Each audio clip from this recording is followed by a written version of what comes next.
जैसा कि आप सबको मालूम होनी चाहिए कि न्यू एजुकेशन पॉलिसी को कैबिनेट ने मंजूरी दे दी है और इसमें स्कूली एजुकेशन से लेकर के हायर एजुकेशन तक कई बड़े बदलाव हुए हैं। तो आज के इस वीडियो में हम लोग आसान भाषा में समझने की कोशिश करेंगे कि ये न्यू एजुकेशन पॉलिसी क्या है और इसमें क्या बड़े बदलाव हुए हैं, और साथ में हम लोग 5, 3, 3, 4 के भी फॉर्मूले को समझने की कोशिश करेंगे। तो चलिए वीडियो को स्टार्ट करते हैं, लेकिन उससे पहले आपसे एक छोटा सा रिक्वेस्ट है कि अगर आप हमारे चैनल पे पहली बार विजिट कर रहे हैं तो प्लीज चैनल को सब्सक्राइब कर लीजिए। वीडियो अच्छा लगता हो तो लाइक करना मत भूलिए और इस वीडियो को ज़्यादा से ज़्यादा अपने दोस्तों को शेयर कीजिए।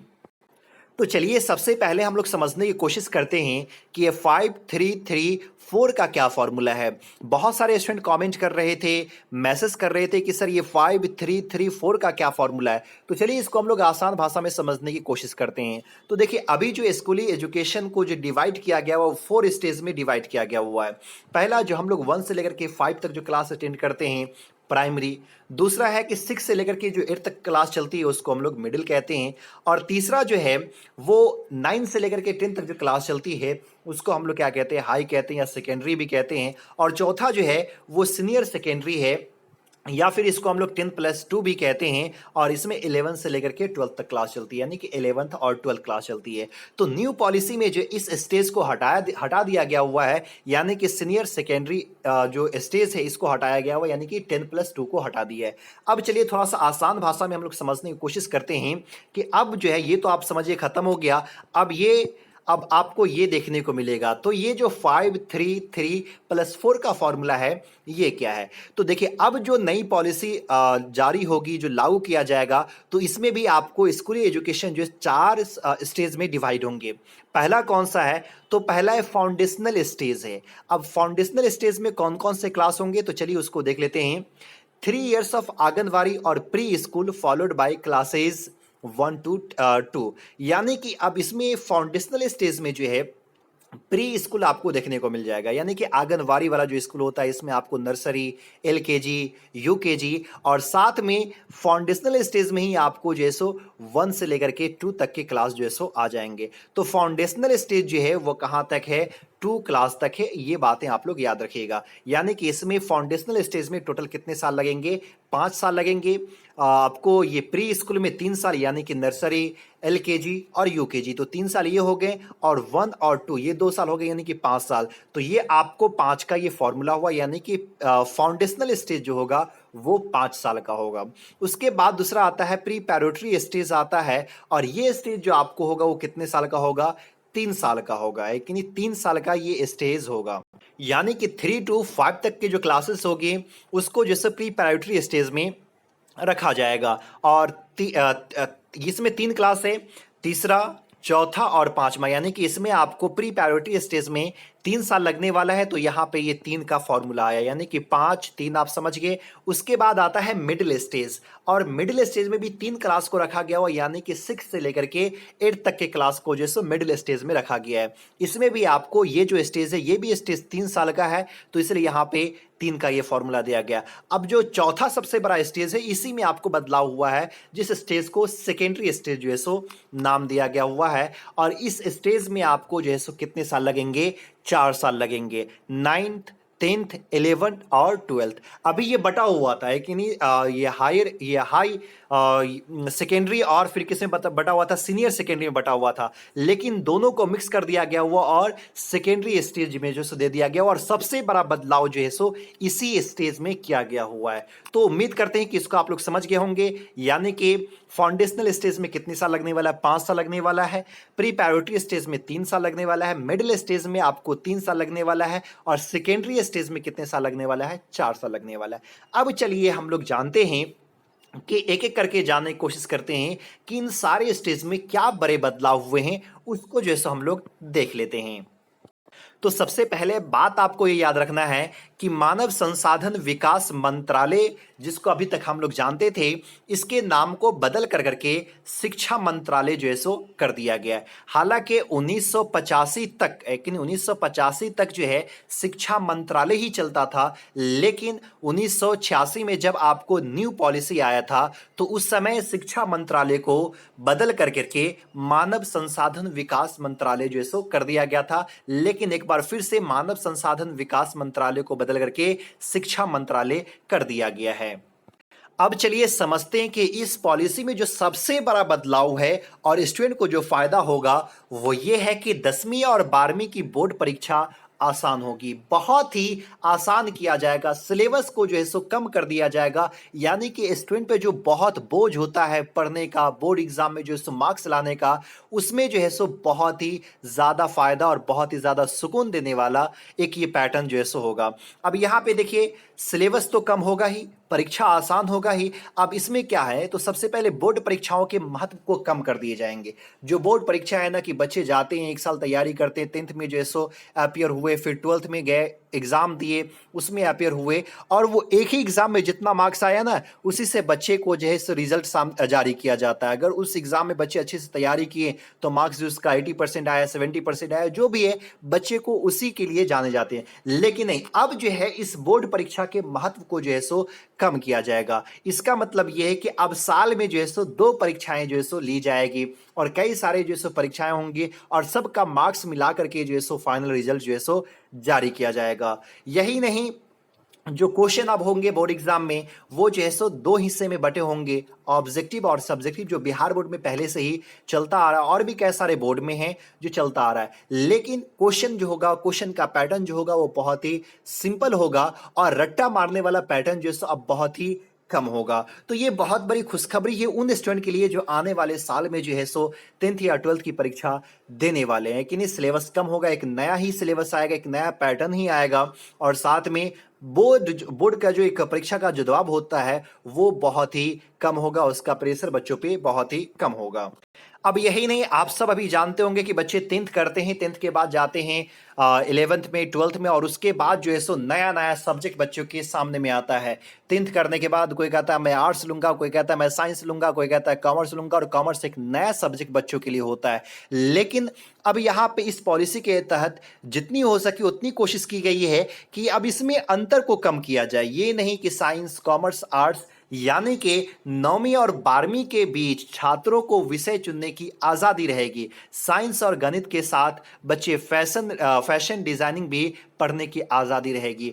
यानी कि ये जो भेदभाव है ना, साइंस, आर्ट्स, कॉमर्स, अब समझिए ये खत्म ही हो जाएगा, लेकिन अब ये रहेगा ही नहीं। अब वो कैसे, बच्चे तो अभी 10th के बाद वो सिलेक्शन करते थे, लेकिन अब ये 8वीं क्लास के बाद ही शुरू हो जाएगा। अब 8वीं क्लास के बाद ही कैसे शुरू हो जाएगा, जैसे बच्चे 9th क्लास में जाएंगे तो उसको फुल्ली आज़ादी दी जाएगी कि आप क्या पढ़ना चाहते हैं, आपको किस चीज़ में रुचि है। क्या आप फिजिक्स पढ़ना चाहते हैं, फिजिक्स पढ़िए। फिजिक्स के साथ क्या आप म्यूजिक पढ़ना चाहते हैं, म्यूजिक पढ़िए। क्या आप जो है सो केमिस्ट्री के साथ आप जो है सो फैशन डिजाइनिंग का कोर्स करना चाहते हैं, वो कीजिए। क्या आप जो मैथ के साथ डांसिंग करना चाहते हैं, वो कीजिए। यानी कि पूरी आज़ादी दी जाएगी, बच्चे को दबाव में जो है सो नहीं रखा जाएगा। यानी कि पूरी आज़ादी रहेगी कि जो आप पढ़ना चाहते हैं वो आप पढ़िए। तो ये कह सकते हैं बहुत ही बड़ा बदलाव है।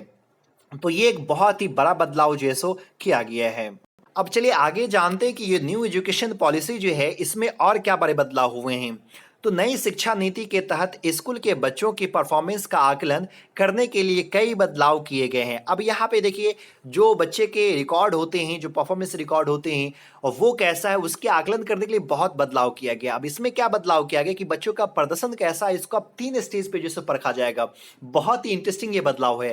पहला इसमें क्या है कि जो बच्चे अपने अपना आकलन खुद करेंगे, यानी बच्चे खुद से टेस्ट करेंगे कि वो कैसा परफॉर्मेंस किया है। दूसरा क्या, उसको उस कॉपी को कौन चेक करेंगे, उसके जो साथी होंगे, जो क्लासमेट होंगे, वो चेक करेंगे। और तीसरा स्टेज होगा कि उसके जो शिक्षक हैं वो चेक करेंगे। तो ये बहुत ही इंटरेस्टिंग जो है एक बदलाव है कि आप कैसा पढ़ाई कर रहे हैं, आपने क्या लिखा, ये आप खुद जो है सो देख सकते हैं। आपके दोस्त ये चेक कर पाएंगे, और उसके बाद आपके शिक्षक जो चेक करते आ रहे हैं वो करेंगे। तो एक बहुत ही अच्छा बदलाव है, बहुत ही इंटरेस्टिंग बदलाव है। चलिए आगे जो है सो बात करते हैं हम लोग कि आगे क्या बदलाव हुआ है।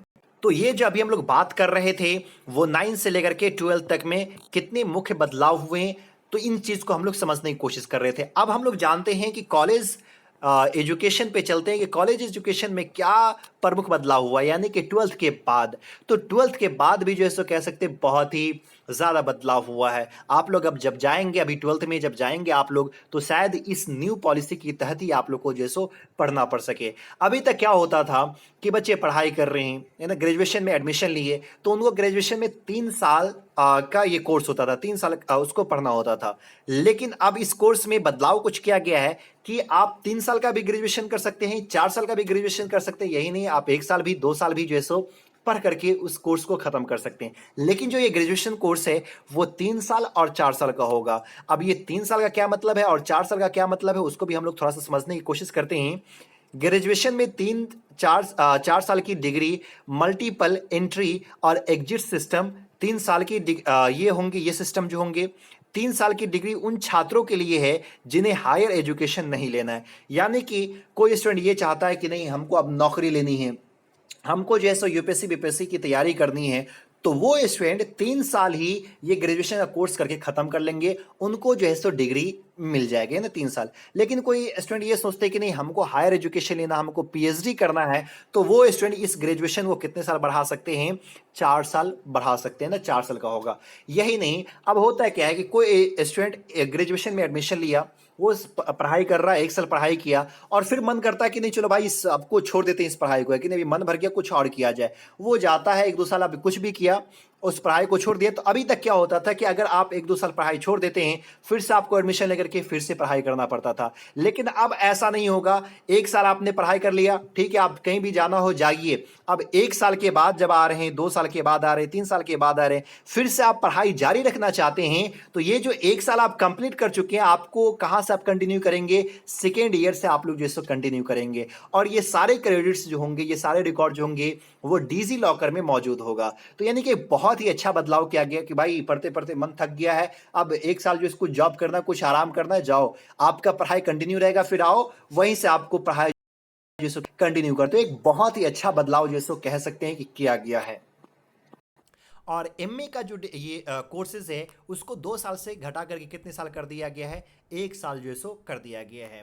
अब यही नहीं कि न्यू नीति में जो है आपको न्यू पॉलिसी में एमफिल कोर्स को जो है सो हटा दिया गया, यानी कि अब बच्चे जो है डायरेक्टली ग्रेजुएशन के बाद एमए करेंगे, वो भी अटैच्ड होगा, किसके साथ, ग्रेजुएशन के साथ ही अटैच्ड होगा। और डायरेक्टली बच्चे क्या करेंगे, पीएचडी करेंगे, यानी कि एमफिल को ख़त्म कर दिया गया है। तो ये अभी हम लोग देखेंगे कॉलेज एजुकेशन में क्या क्या बदलाव किया है। सेकेंडरी एजुकेशन में हम लोग देख चुके हैं कि सेकेंडरी एजुकेशन में क्या बदलाव किया है। अब चलिए थोड़ा हम लोग मिडिल स्टेज में देख लेते हैं कि जो 6 से लेकर के 8 तक क्लास चलेगी, इसमें क्या बदलाव देखने को मिलेगा। तो देखिए इस स्टेज में भी बहुत ही बड़ा बदलाव किया गया। सबसे बड़ा बदलाव तो ये है कि आप 6 से लेकर के 8 क्लास के बच्चे जो है सो कोडिंग सीख सकेंगे।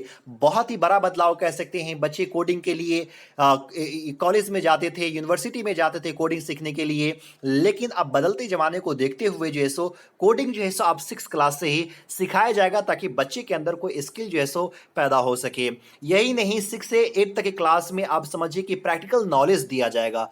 ये प्रैक्टिकल नॉलेज का मतलब क्या, वोकेशनल कोर्स जो होता है, ताकि बच्चे अपने स्किल को डेवलप कर सके।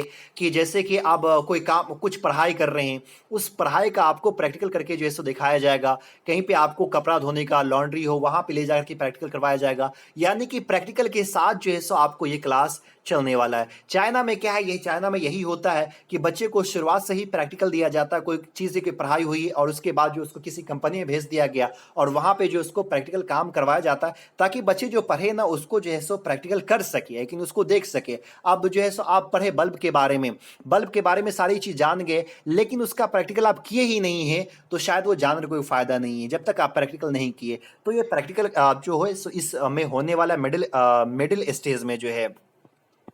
उसके बाद हम लोग समझते हैं कि प्रेपरेटरी स्टेज में जो है सो क्या बदलाव हुआ है। तो देखिए इसमें जो है ना, सो ये गाइडलाइन जारी किया गया कि जितना हो सके उतना बच्चे को जो है सो रीजनल लैंग्वेज में ही जो है सो पढ़ाया जाए, ताकि बच्चे का माइंड जो है सो ज़्यादा डेवलप हो, क्योंकि रीजनल लैंग्वेज से बच्चे को आसानी से जो है सो समझ में आ जाता है। तो रीजनल लैंग्वेज में ज़्यादा फोकस करने की कोशिश की गई है। और आपको जो फाउंडेशनल स्टेज है, इस स्टेज में ये कोशिश की गई है कि बच्चे को जितना हो सके, जितना जल्दी हो सके उतना जल्दी जो है लैंग्वेज सिखा दिया जाए, यानी कि इंग्लिश पढ़ना, हिंदी पढ़ना, जो भी हो वो लैंग्वेज पढ़ना जो है सो सिखा दिया जाए। तो ये बड़े बदलाव हुए, इसके अलावा भी बहुत सारे बदलाव जो है सो किए गए हैं इस पॉलिसी में। अब ये पॉलिसी जो है सो कौन से साल से लागू होगा, उम्मीद करते हैं कि 1-2 दिन में जो है सो इसके लिए भी गाइडलाइन जारी हो जाएगा कि 2021 से ही ये लागू होगा या 2020 से। 2020 से तो नहीं, 2021 से या 2022 से, वो ये बहुत ही जल्दी जो है इसके बारे में जानकारी दे दी जाएगी। तो उम्मीद करता हूँ कि जो भी बड़े बदलाव हैं इस पॉलिसी में उसको आप लोग अच्छे से समझ गए होंगे। अगर वीडियो आपको अच्छा लगा हो तो प्लीज़ लाइक कीजिए, ज़्यादा से ज़्यादा शेयर कीजिए और हमारे चैनल पर अगर पहली बार आए तो प्लीज़ चैनल को सब्सक्राइब कीजिए। फिर मिलता है अगले वीडियो में, तब तक के लिए बाय।